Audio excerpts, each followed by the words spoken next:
Le PSG et Kylian Mbappé ont rendez-vous devant la commission paritaire des recours de la Ligue de football professionnel, LFP, mardi après l'appel du club parisien dans l'affaire des 55 millions d'euros de salaires impayés et autres primes que lui réclame son ancienne star.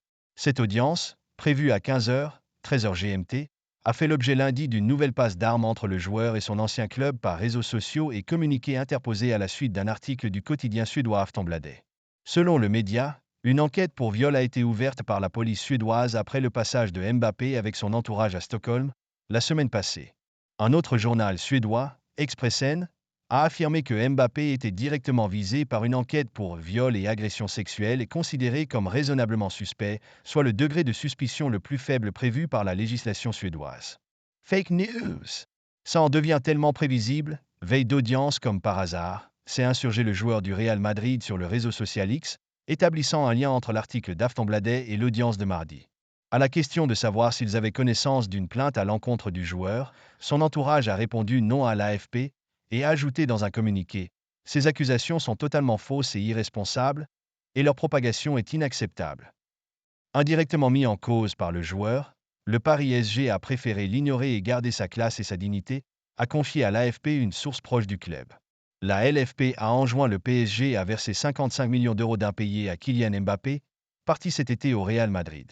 Saisie par l'attaquant star des Bleus, la commission juridique de la LFP avait préconisé le mois dernier une médiation mais, face au refus du joueur, elle a demandé dans la foulée au PSG de payer les 55 millions sous huitaine, une décision contre laquelle le PSG a fait appel. La commission des recours de la LFP, composée de 2 membres du syndicat des joueurs, UNFP, de 2 membres de celui des clubs, Foot Uni, d'un président indépendant, le magistrat Vincent Reynaud, et d'un juge départiteur, peut confirmer ou infirmer cette décision. Accord valide ou accord occulte. Si elle venait à infirmer la première décision de la LFP, la commission paritaire aurait plusieurs possibilités devant elle, notamment celle de rejuger intégralement le litige elle-même, ou de le renvoyer devant la commission juridique, comme un retour à la case départ. Si la décision de la commission paritaire peut être prise dès après l'audition des 2 parties, il faut en général quelques jours pour en rédiger ses conclusions. En fonction de ce que décidera cette commission paritaire, plusieurs autres recours sont possibles, auprès de la Fédération française de football, FFF, dont dépend la Commission supérieure d'appel, puis devant un tribunal administratif avec une conciliation devant le Comité national olympique et sportif français, CNOSF, ou devant le Conseil de prud'homme. Le litige entre le PSG et Kylian Mbappé trouve sa source dans le statut d'un accord passé au cœur du mois d'août 2023, alors que l'attaquant français était mis à l'écart de l'équipe pour avoir refusé de prolonger au PSG.